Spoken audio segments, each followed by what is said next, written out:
hapo sasa imani ndio imeingia kweli kweli. Ukiona giza linakupenda, jiulize mara mbili mbili. Bwana Yesu sasa. Au pengine wewe ni nuru, lakini hiyo nuru umeifunika, utakiangaza. Yesu anasema watu hawasi nuru na kuiweka chini ya uvungu, bali wanaiweka juu. Bwana sasa. Ndio maana hizo tatu umeziweka juu, zinatumulika wote. Kwa hiyo kanisa lazima usimame kwenye nafasi bila kujali. Amina. Bila kujali sui hao majirani zako watasemaje, sui hao uliopanga nao watasemaje. Lazima ukae kwenye nafasi yako. Haleluya, watumishi wa Bwana. Jina la Bwana libarikiwe. Siku moja pale ninapokaa, kuna mpangaji mwenzetu, mke wake kasafiri. Bwana Yesu asifiwe. Kasafiri kaenda huko. Sasa siku natoka kwangu, natoka nje, nakuta natoka na mwanamke.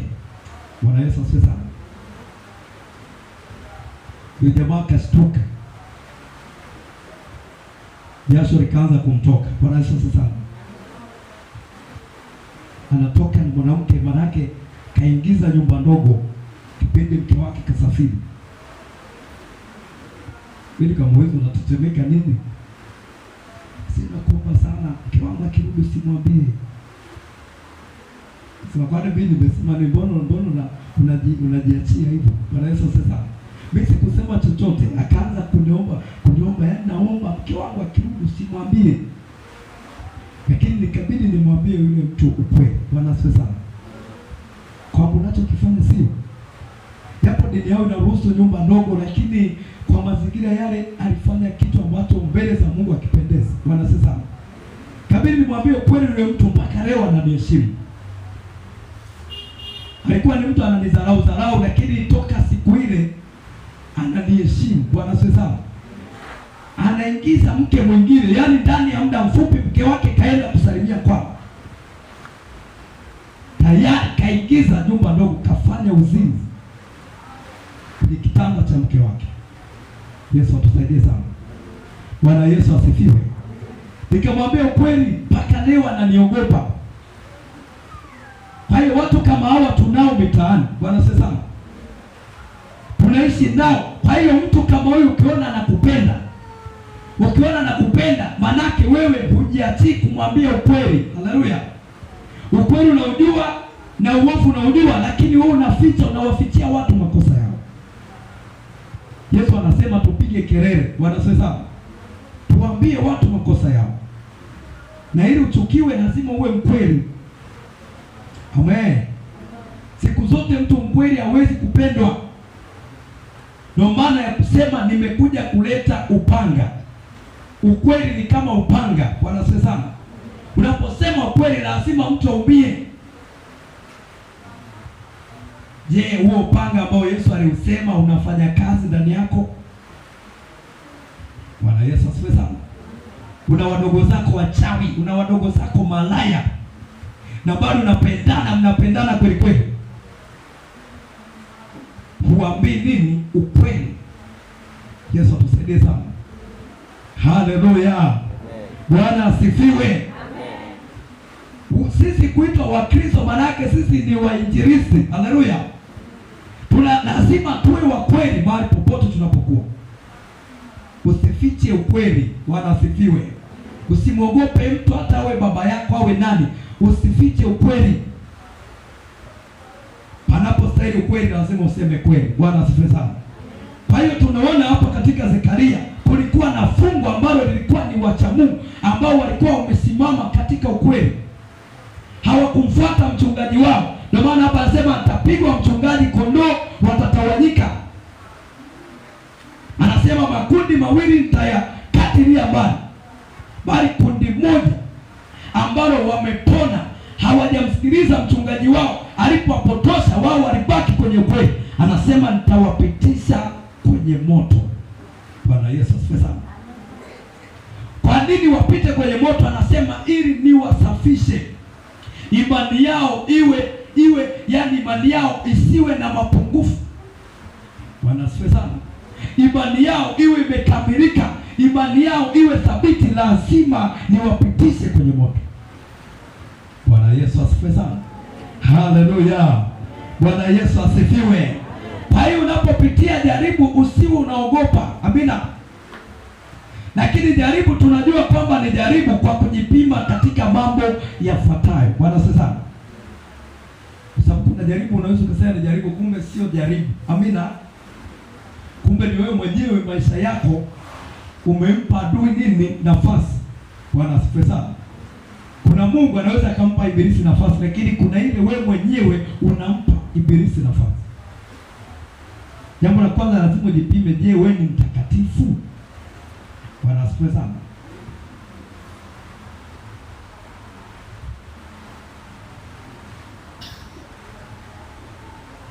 Bwana Yesu asifiwe sana. Unaposema napitia jaribu, lazima jipime kwenye viwango vya utakatifu. Umo ukisoma Ayubu 1:1 utaona kwamba Biblia inasema palikuwa na mtu katika nchi ya Usi ambaye alikuwa ni mcha Mungu. Bwana asifiwe sana. Alijitenga na uovu wa kila namna, amina. Kwa hiyo utalazimisha kwamba hili ni jaribu kwa kujipima katika viwango vya utakatifu. Kama wewe sio msafi, kama sio mtakatifu, ujue tu hilo umempa ibilisi nafasi, alafu ameanza kukufanyia kazi. Bwana Yesu asifiwe sana. Haleluya. Kwa hiyo tunasema hili ni jaribu. Unapojipima utajiangalia kwenye uongo, haumo. Amen. Utajiangalia kwenye masengenyo, haumo. Utajipima katika mabaya yote, utajikuta haumo. Umepona. Bwana asifiwe sana. Yaani wewe ni mtakatifu. Hapo ndo utasema hili ni jaribu. Jina la Bwana libarikiwe sana. Kwa hiyo mengine ni adui tu anakuwa anaachilia mashambulizi, anakupiga vita. Kwa sababu kuna sehemu umezembea. Kuna sehemu umeacha mlango. Kuna sehemu umefanya kauovu, adui akapata nafasi ya kuingia. Mangapi tunaelewana? Kwa hiyo jaribu linawapata watakatifu. Kama wewe sio mtakatifu, ujue umempa ibilisi nafasi, lazima afanye kazi. Biblia inasema kazi yake ni kuua, kuchinja na kuharibu. Bwana asifiwe sana.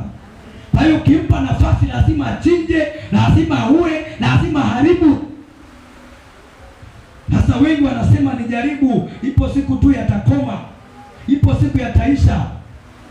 Una uhakika? Haleluya. Una uhakika ni jaribu? Kwa sababu kama sio jaribu, ni adui amepata nafasi, na unapoendelea kuamini kwamba ni jaribu, ndipo adui atakapozidi kukukaza vile vifungo. Jina la Bwana libarikiwe sana. Atazidi kukupoteza, mwisho wa siku unakufa kiimani, kiimani chako kinakatiliwa mbali. Bwana Yesu asifiwe sana. Unashangaa uweze tena. Ndio maana wengi wanasema jaribu limeniangusha. Sio limekuangusha, lilikuwa sio jaribu. Amina. Ulikuwa ni wewe umeacha mlango. Jaribu haliji kutuangusha.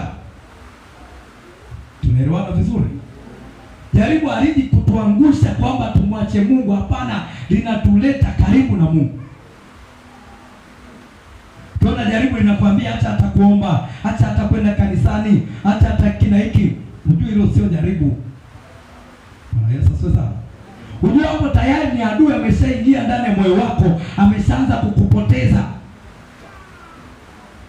Jaribu linatufanya tuombe sana. Amina. Jaribu linatufanya tuombe kwa bidii kuliko siku zote. Kwa maana Yesu aliomba matone ya damu yakatoka, alikuwa kwenye majaribu. Amina. Hatuoni mahali pengine aliomba machozi ya damu yakatoka. Ila wakati anaona anasubiria masaa kwamba muda wote hapa naenda kutandikwa, naenda kupigwa, naenda kuuawa kifo cha kikatili, aliomba matone ya damu yalitoka. Bwana Yesu asifiwe sana. Haleluya, watumishi wa Bwana. Kwa hiyo ukiona jaribu linakutoa kwa Mungu, hilo sio jaribu. Bali kuna mahali umefungua mlango, alafu adui ameanza kuchinja ndani yako. Anachinja nguvu ya maombi, anachinja ibada, anachinja kila kitu, anachinja. Ataingia mpaka kwenye ndoa, mpaka kwenye tumbo, utashangaa anachinja kila kitu. Wote baki ni jaribu. Kumbe adui unapozidi kusema ni jaribu, ndo anazidi kuua. Yesu atusaidie sana. Kwa maana jaribu halidumu kwa muda mrefu. Ndio sifa ya jaribu. Amina. Jaribu likija halikai milele, halikai muda mrefu na wewe, linakuja na kuondoka. Na linakuacha salama. Bwana Yesu asifiwe sana. Imani yako inabaki, nguvu ya maombi inabaki, bidii ya ibada inabaki pale pale, yani hakitetereki chochote. Sema Yesu nisaidie. Sema tena Yesu nisaidie. Kwa hiyo jipime, usije ukawa unalazimisha kwamba ili jaribu milele. Jipime kwenye viwango vya utakatifu. Utakuta wewe ni mbea, wewe ni muongo, wewe ni mwizi. Maana wewe uko upande wa adui. Bwana sasa. Wanaojaribiwa ni wale ambao wamemkataa adui. Amina. Wamesema yani mimi iwe iwavyo, mimi shetani sitamtumikia. Bwana asifiwe sana. Kwa maana Mungu anamuuliza shetani, umemwangalia mtumishi wangu Ayubu? Hakuna mwingine aliye mkamilifu kama Ayubu. Amina. Ambaye ni mcha Mungu, yani katika nchi yote ya Usi nimemwona Ayubu peke yake. Sasa wewe unajipime, je, na wewe ni mtakatifu? Bwana asifiwe sana. Wewe je, ni mcha Mungu kweli? Je, moyo wako ni mkamilifu? Hauna husuda uko ndani? Haleluya kanisa. Uchukii watu uko ndani? Je, huna masengeni? Je, wewe sio muongo? Bwana Yesu asifiwe sana. Je, wewe sio mchoyo? Jipime katika hayo maeneo. Ukiona kokote uko safi, ujue hilo kweli ni jaribu. Bwana sasa.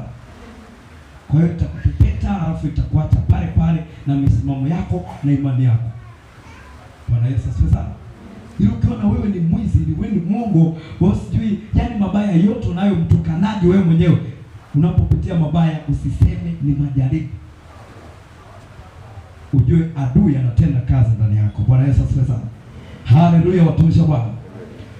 Mungu anaporuhusu jaribu, anajua tunaweza kushinda. Amina. Yaani Mungu anaporuhusu anajua kabisa kwamba hilo jaribu analokupa una uwezo wa kulishinda. Tusome kitabu cha Korinto wa kwanza sura ya 10 mstari wa 13. Wa Korinto wa kwanza sura ya 10.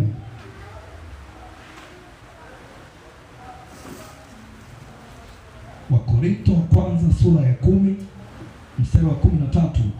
Biblia inasema, au tuanzie wa 12 tuelewe zaidi. Kwa hiyo anayejidhania kuwa amesimama na angalie asianguke. Jaribu halikuwapata ninyi isipokuwa lililo kawaida ya wanadamu. Ila Mungu ni mwaminifu, ambaye hata waacha mjaribiwe kupita mwezavyo, lakini pamoja na lile jaribu atafanya mlango wa kutokea ili mweze kustahimili. Bwana asifiwe sana. Haleluya. Kwanza natoa onyo kwamba anayejiona amesimama aangalie asianguke. Anaposema kuanguka, maana yake usianguke katika uovu. Bwana asifiwe sana. Jilinde na uovu, jilinde na dhambi. Bwana Yesu asifiwe sana. Jilinde na mazingira yote ambayo yatakushawishi kutenda dhambi. Lakini pia kwa habari ya jaribu, anasema jaribu halikuwapata ninyi isipokuwa lililo kawaida ya wanadamu. Ila Mungu ni mwaminifu, ambaye hata waacha mjaribiwe kupita mwezavyo, lakini pamoja na lile jaribu atafanya na mlango wa kutokea ili muweze kustahimili. Jina la Bwana pekee sana. Kwa hiyo Mungu akiruhusu mtihani, ndio maana wakati tunasoma mtihani wa darasa la 7 huwezi kufananisha na wa darasa la 4. Bwana sasa. Unakuta kila mwanafunzi anapewa mtihani kulingana na level ya darasa lilopo. Ukimpa mtoto wa darasa la 4 mtihani wa darasa la 7 unamuonea. Bwana Yesu sasa. Haleluya. Au mwanafunzi wa form 1 unampa mtihani wa form 4, manake unamuonea. unamtwisha mzigo ambao hawezi kuubeba. Bwana asifiwe sana. Kwa hiyo majaribu ni mitihani. Kwa hiyo Mungu anasema anaporuhusu jaribu kwako linakuwa ni la kawaida. Amina. Yaani wewe unaweza ukaliona ni zito, lakini Mungu amekupima, anaona hilo unaliweza. Tumeelewana vizuri? Kwa anasema halikuwapata isipokuwa lililo la kawaida ya wanadamu. Pamoja na hilo jaribu, anasema Mungu anafanya mlango wa kutokea ili muweze kustahimili. Bwana Yesu asifiwe sana. Kwa hiyo jaribu halikutoi kwa Mungu, jaribu halikuangushi, jaribu halikuui kiroho, bali linakupandisha kiroho. Bwana asifiwe sana. Haleluya, watumishi wa Bwana. Lakini anahimiza kwa habari ya kujiangalia, usianguke. Maana yake usianguke katika uovu. Na jaribu usije ukalisofu kwa kutumia akili za kibinadamu. Amina kanisa. Ayubu wakati amepigwa na yale majipu, alijigaragaza sana kwenye majivu, lakini hakuwahi kupona. Bwana asifiwe sana. Ugonjwa unaweza ukaja kwako kawa ni jaribu. Bwana asifiwe sana. Likija kama jaribu, utazunguka hospitali zote, hutapona. Amina. Mpaka ule muda ambao Mungu amekusudia hilo jaribu lidumu kwenye maisha yako, ndipo utapona. Tunaelewana vizuri? Kuna uwezo ukaenda Muhimbili, ukaenda wapi, lakini ukielewa kwamba ni jaribu, uwezi hata ukahangaika kote huko. Jina la Bwana pekee sana. Utatulia ukimwomba Mungu. Lakini usipoelewa kwamba ni jaribu, utashangaa unazunguka unapoteza hela, unapoteza. Hapo mwisho wa siku Mungu anakuja kukuponya mwenyewe. Bwana asifiwe sana.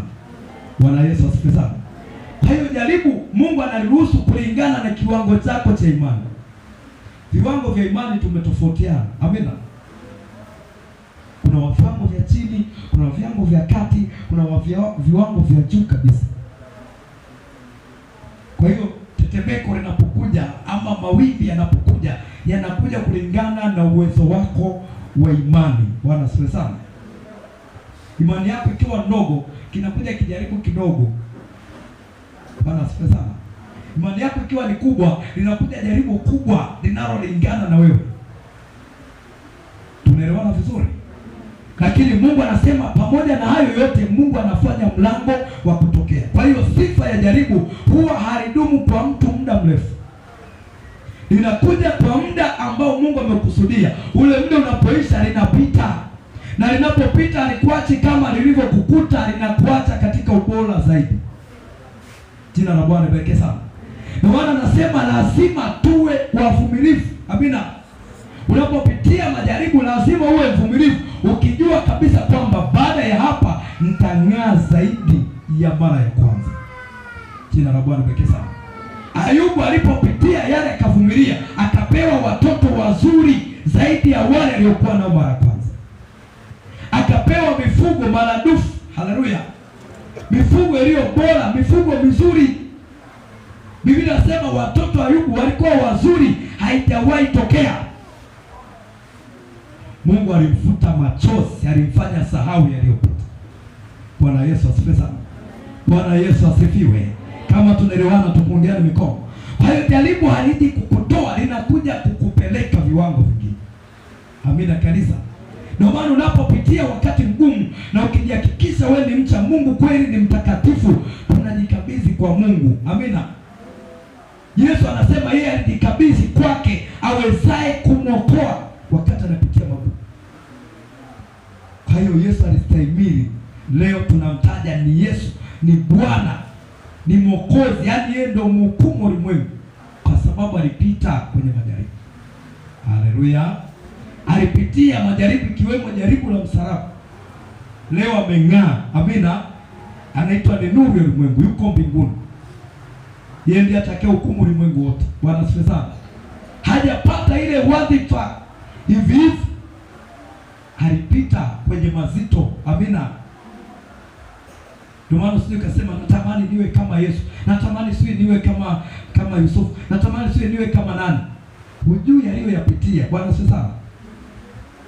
Haleluya. ujue aliyoyapitia. Yesu alisema tutafanya kama yeye, lakini si kwa mambo yote. Amina kanisa. Wewe leo ukiambiwa usurubisho utaweza kukubali? Jina la Bwana pekee sana. Tunakuua kwa ajili ya Injili, tunakuua kwa sababu umeokoka, utakubali kweli? Wengi watakimbia. Jina la Bwana pekee sana. Kwa hiyo hatuwezi kumfikia Yesu, hatuwezi. Japo tutafanya kama yeye, tutahubiri, tutatoa pepo, tutakemea uovu, lakini hatuwezi kuwa wastahimilivu kama Yesu alivyostahimili. Bwana asifiwe sana. Haleluya kanisa. Ndio maana hatuwezi kupitia kama aliyoyapitia Yesu. Sisi tunapewa ya size yetu. Amina. Mungu anakupa la size yako, anajua kabisa hili utaliweza. Ndio maana mwalimu anakupa maswali ambayo anajua kabisa utayaweza. Amina. Ukikosa anakuadhibu, anakuchapa. Kwa nini umekosa wakati nilikufundisha? Jina la Bwana pekee sana. Kwa hiyo Mungu anapoachilia jaribu kwako, anajua hili utaliweza. Kwa hiyo anapoona unashindwa, ndio maana anasema yeye awapendao anawarudi. Amina. Kwa hiyo lazima fimbo ihusike hapo. Bwana Yesu asifiwe sana. Ndio maana wengi wanasema majaribu magumu, anakimbia, anaacha imani. Akitoka kwa nje, Mungu anaanza kumwadhibu. Anapigwa, mwisho wa siku anarudi. Bwana asifiwe sana. Sema jamani, nilikuwa nasali ila nikarudi nyuma kidogo. Sio arudi nyuma, yani ni uzembe. Aliona jaribu ni zito wakati Mungu amemwamini. Amina. Ameamini huyu ataliweza, lakini yeye akalikimbia. Kama kuingia kwenye sehemu ambayo haifai, mwisho wa siku Mungu anaanza kumwadhibu. Bwana asifiwe sana. Haleluya.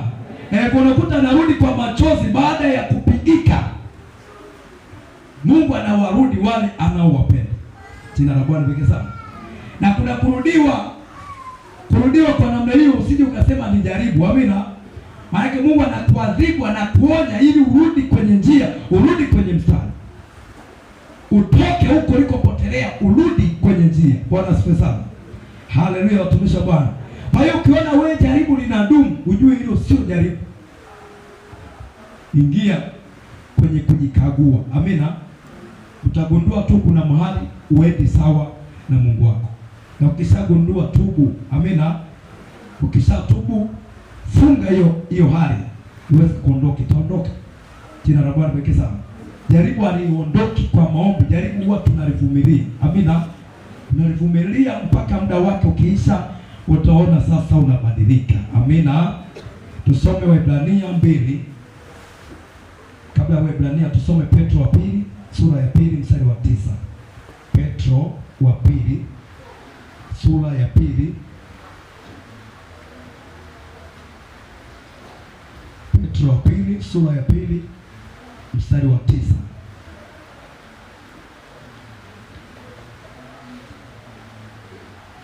Biblia inasema, basi Bwana ajua kuwaokoa watauwa na majaribu, na kuwaweka wasio haki katika hali ya adhabu, hata siku ya hukumu.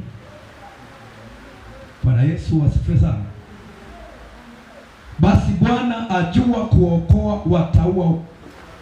watauwa na majaribu, na kuwaweka wasio haki katika hali ya adhabu, hata siku ya hukumu.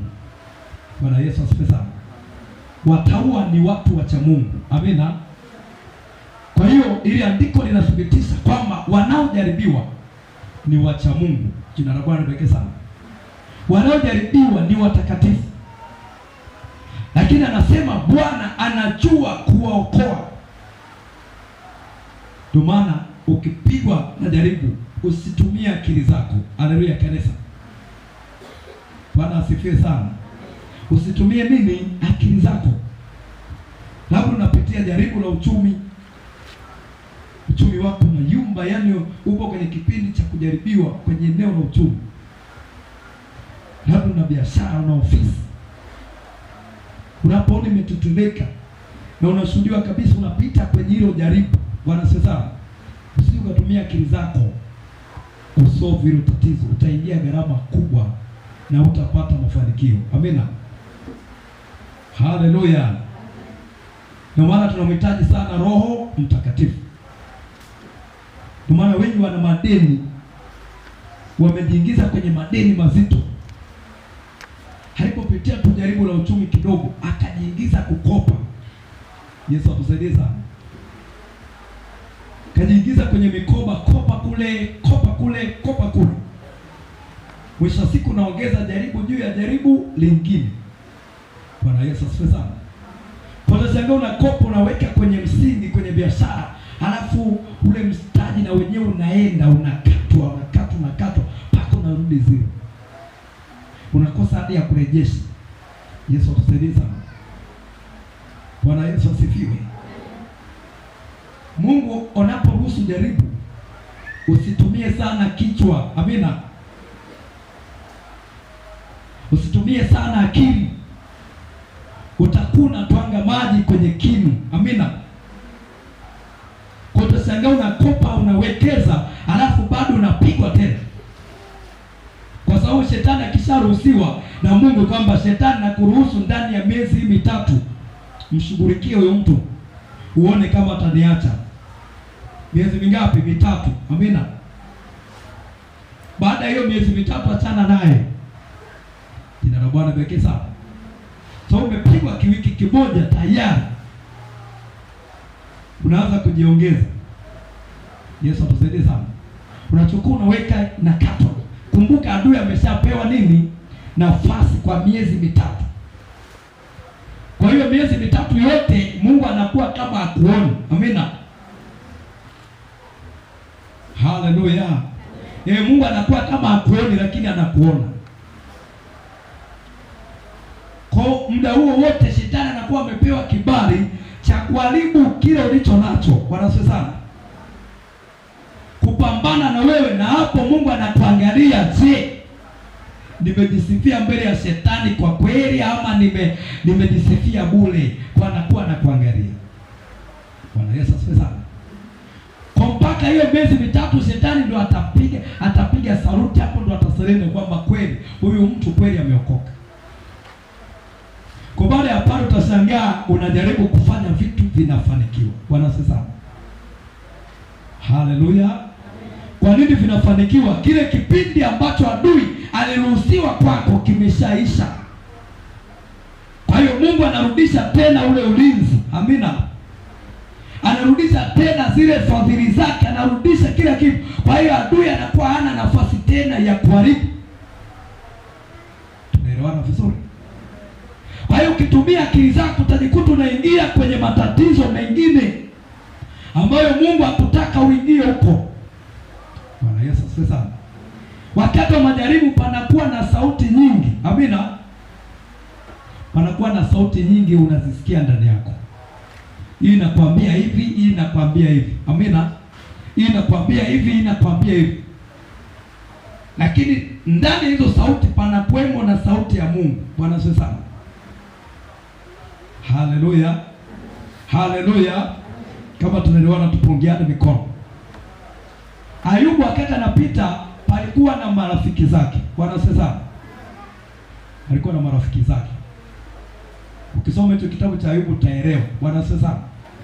Wale marafiki, kila rafiki alikuwa anaongea na kwake. Amina. Ayubu alikuwa anawaambia, jamani, hiki ni kipindi tu napitia. Hapa na wewe Ayubu umemkosea Mungu wako. Ungekuwa mcha Mungu, Mungu angeruhusu hivi. Bwana Yesu asifiwe sana. Nenda katubu, wewe umemkosea Mungu wako. Lakini Ayubu akijipima anaona Mungu anamshuhudia kwamba hiki ni kipindi unapita, wala hujanikosea. Jina la Bwana libarikiwe sana. Kwa hiyo wakati wa majaribu panakuwa na mashauri mengi. Amina. Hayo mashauri lengo lake ni kukupoteza. Kumbuka jaribu limekuja kukuinua. Amina. Hizo sauti zinakuja ili kukupoteza. Kwa hiyo wanakuja kama malaika wa nuru, kama kukutia moyo, kama kukupa mbinu za kutoka hapo, lakini lengo lao ni kukupoteza. Adui anawatumia. Bwana Yesu asifiwe sana. Kwa utashangaa wanakwambia ili utoke hapo fanya 1 2 3, ili utoke hapo nenda kwa yule, ili utoke hapo fanya hivi. Utashangaa mashauri yanakuwa mengi. Katika mashauri kuna sauti ya Mungu. Bwana sasa, haleluya, Bwana asifiwe. Sasa je, utajuaje sauti ya Mungu? Lazima uwe na roho wa Mungu ndani yako. Bwana sasa, roho wa Mungu ndo atakwambia kwamba fanya 1 2 3. Hapo napita, hiki ni kipindi cha kujaribiwa kwako. Roho wa Mungu atazidi kukutia moyo. Bwana Yesu sasa, ukiona mashauri yanakuja ya kusolve hilo, ujue hayo ni mashauri ya shetani. Amina. Jaribu atulisolve kwa akili. Amina. Limekadiriwa, limepangiliwa kwenye muda, lazima huo muda uishe. Kwa hiyo hapo sikiliza mashauri ya kukutia moyo. Amina. Mashauri ya kukufariji. Jina la Bwana pekee sana. Hayo ndio yasikilize. Ile ukisikiliza tu yanakwambia ili utoke hapo fanya hivi, tumia mbinu hii, ujue hayo ni mashauri ya kuzimu. Amina kanisa. Kwa maana Yesu wakati anajaribiwa, kama ndiwe mwana wa Mungu, kwa kuwa una njaa, ligeuze liwe liwe mkate. Haleluya, watumishi wa Bwana. Sasa kama Yesu angekuwa hana roho wa Mungu, angesema hapa zimeandikwa kwa Mungu hakuna lisilowezekana. Basi hapa naomba na geuza. Angejikuta anaingia kwenye mtego wa Ibilisi. Yesu atusaidie sana. Haleluya. Kwa hiyo usijaribu kusolve kwa akili yako, lazima umruhusu Roho Mtakatifu aweze kukupa mwongozo. Amina. Kwa hiyo katika kwa Petro wa pili sura 2:9 anasema Bwana anajua kuwaokoa watauwa wake na majaribu. Amina. Bwana anajua. Kwa hiyo kitumia akili zako, maana yako umeshaachana na Bwana. Haleluya kanisa. Yeye anaporuhusu ndiye anayejua ni namna gani atakutoa hapo. Amina. Ni namna gani atakuvusha hapo. Unaweza kuwa unapitia jaribu la uzao, unatamani uzao. Mungu ndo anajua namna ya kukutoa hapo. Bwana sasa. Haleluya. Usije kasema ngoja niende kwa matabibu, si ngoja niende wapi. Mungu amesharuhusu kwa jaribu. Yeye ndo anajua namna ya kukutoa hapo. Jina la Bwana pekee sana. Ibrahimu alijaribiwa katika uzao. Baada ya kuwa mzee ndo akapata uzao. Jina la Bwana pekee sana. Lakini fikiria, alitumia na yeye akili zake. Alipopewa tu ahadi na Mungu, akatumia akili zake kaingia kwa ajili. Mungu akasema hapana, huyo sio atakaye kurithi. Bwana Yesu asifiwe sana. Maana Ibrahimu alishindwa kuvumilia lile jaribu. Ikabidi ajiongeze kupitia mke wake Sara, kamshawishi aingie kwa mjakazi. Na hiyo ilikuwa desturi ya Wayahudi. Bwana sasa. Haleluya, watumishi wa Bwana. Ilikuwa ni desturi yao. Ukiona unamfanya kazi alafu na mke wako hana uzao, hana watoto, ilikuwa ni desturi kuingia kwa mjakazi. Kwa sababu wajakazi walikuwa wananunuliwa. Bwana sasa. Kwa hiyo ilikuwa ni ruksa, ila huyu mjakazi akishazaa, yule mtoto hahusiki naye. Amina. Anakuwa ni mtoto wa bosi wake. Kwa hiyo anamzaa tu alafu anamwachia bosi wake. Bwana sasa. Ilikuwa ni desturi yao. Lakini mbele za Mungu, katika ahadi ambayo Mungu aliahidi, Ibrahimu alishindwa kuvumilia. Mungu hakumwambia ingie kwa ajili, bali alimwambia Sara mke wako ndiye atakayezaa. Bwana Yesu asifiwe sana. Lakini tunaona mwisho wa siku Mungu akamkataa, akasema lazima azaliwe Isaka, mtoto wa agano. Bwana Yesu asifiwe sana. Kwa hiyo usije ukatumia akili. Mungu anajua kuokoa watauwa wake na majaribu. Amina. Yeye anajua mlango gani utatokea. Yeye anajua mlango gani, ni lini utatoka, ni lini utatoka kwa njia gani. Yeye anajua. Unapotumia akili lazima uende tofauti. Bwana Yesu asifiwe sana. Haleluya. Lazima ukomae katika kuwa mvumilivu. Twende Waebrania 2:18. Waebrania 2:18.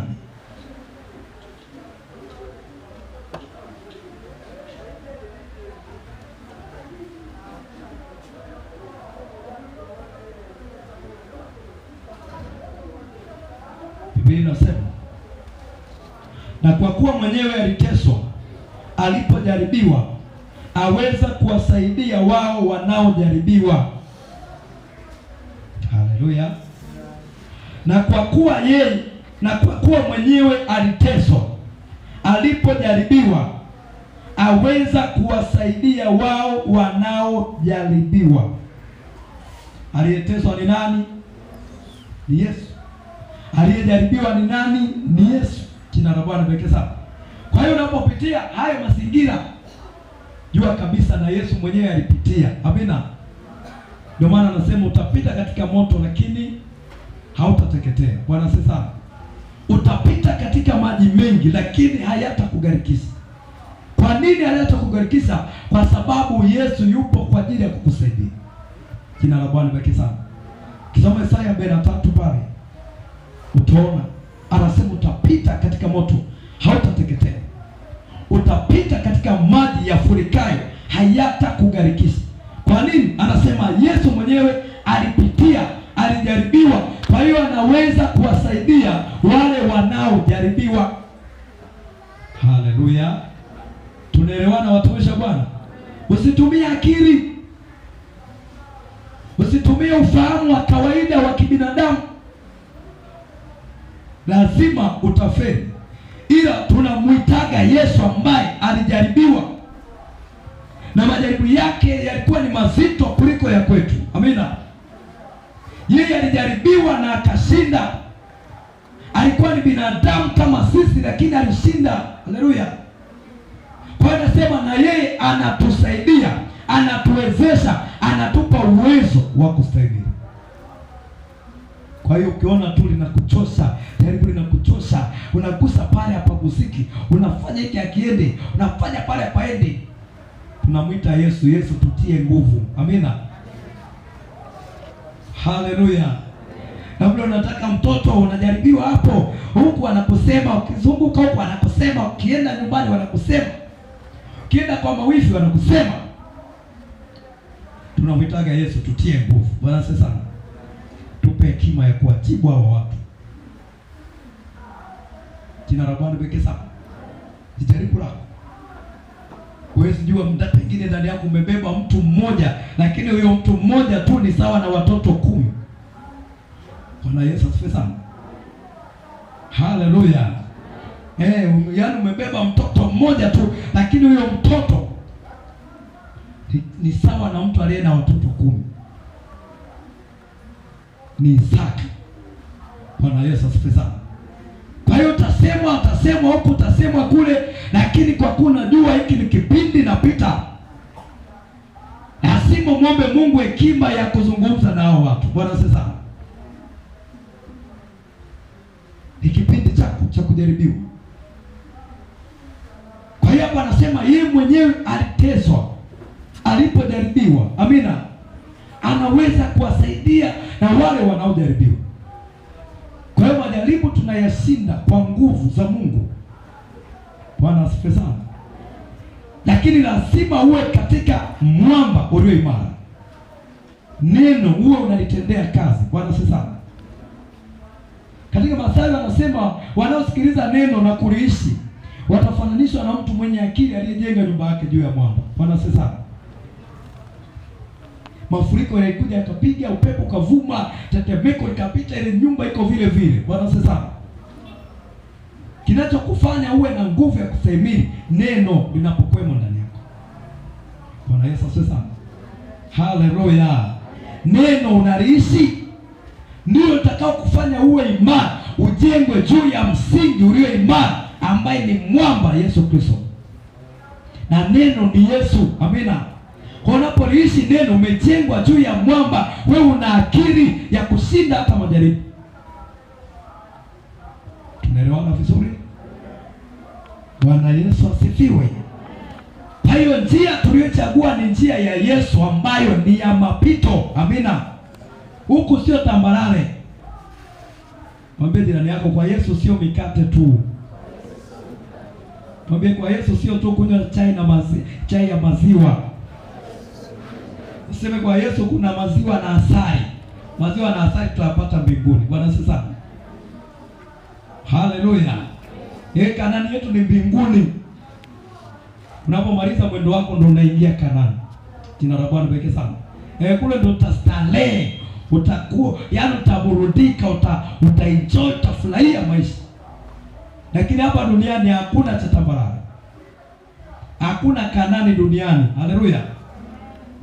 Sulemani anasema yote ni ubatili. Amen. Sulemani alikuwa tajiri. Kila kitu alikuwa nacho. Bwana sasa. Kila kitu, yani alikuwa akitaka kitu anapata chochote. Alikuwa tajiri wa dhahabu, tajiri wa fedha, tajiri wa kila kitu. Tajiri wa ndoa ni Sulemani. Bwana sasa. Yaani alikuwa tajiri kwa kila kitu, lakini mwisho wa siku akasema yote ni kama kujilisha nini? Upepo. Na anasema yote ni ubatili. Amehubiri katika kitabu cha Mhubiri. Amehubiri kwamba yote ni ubatili, kama kujilisha upepo. Kwa unaweza ukawa tajiri ukasema nimeingia Kanaani yangu, bado hujaingia Kanaani. Bwana Yesu asifiwe sana. Haleluya. Kanaani yetu ni mbinguni, ukiingia kule ndio umemaliza mwendo. Majaribu ndio yameishia hapo. Amina.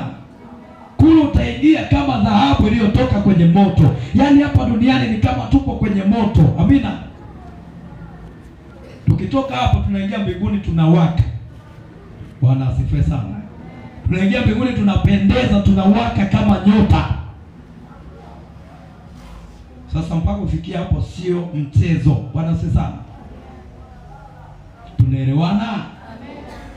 Kwa hiyo kwa Yesu sio tambalani, ila tunapita pamoja na Yesu, hajatuacha.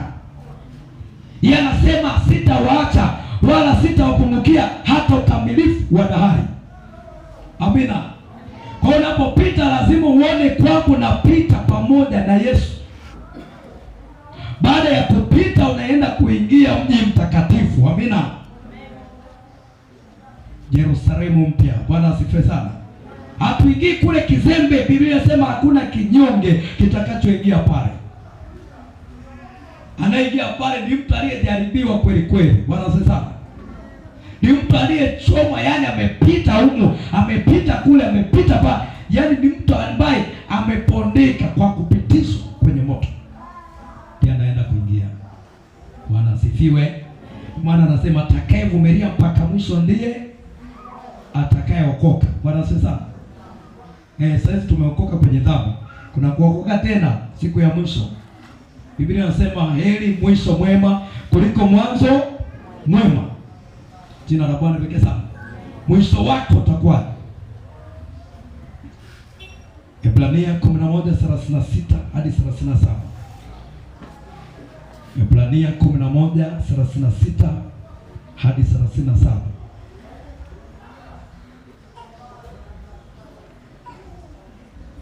Ebrania 11:36 hadi 37. Biblia inasema wengine walijaribiwa kwa dhihaka na mapigo, naam, kwa mafungo na kwa kutiwa gerezani. Walipigwa kwa mawe, walikatwa kwa misumeno, walijaribiwa, waliuawa kwa upanga, walizunguka wakivaa ngozi za kondoo na ngozi za mbuzi. Walikuwa wahitaji, wakiteswa, wakitendwa mabaya. Watu ambao ulimwengu haukustahili kuwa nao. Walikuwa wakuzunguka katika nyika na katika milima na katika mapango na katika mashimo ya nchi.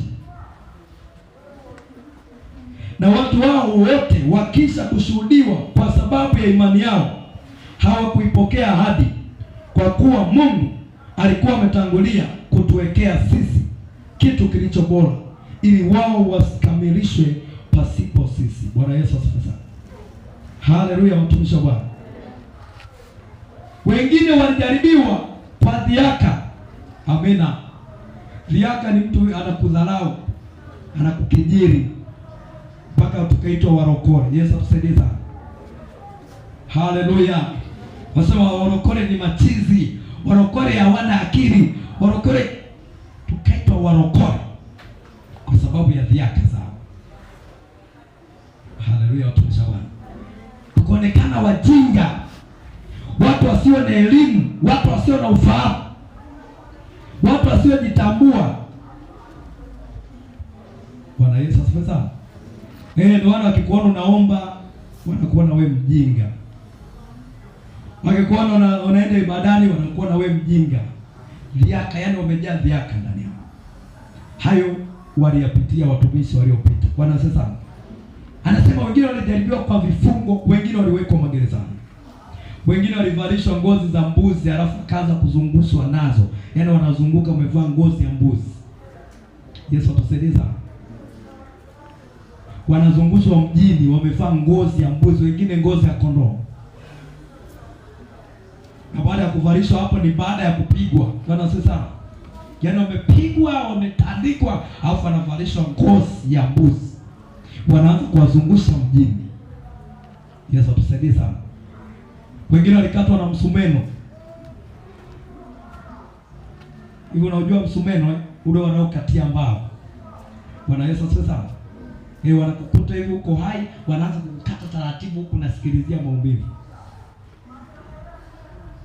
Kwa hiyo ukiangalia jaribu lako unaweza ukaliona ni dogo sana. Bwana asifiwe sana. Haleluya. Kama tunaelewana tupungiane mikono. Kwa hiyo walipitia katika mazingira magumu. Walikuwa ni watu wa kushinda nyikani. Kama Yohana Mbatizaji kakulia nyikani. Bwana asifiwe sana. Hakuwahi kula chakula cha kupika. Yeye alikuwa anakula nzige. Alikuwa anakula asali. Alikuwa ni mtu anakula matunda kama wanyama. Bwana Yesu asifiwe sana. Alikimbia kwa sababu walitaka wamuue. Herode alitaka muue pamoja na Yesu.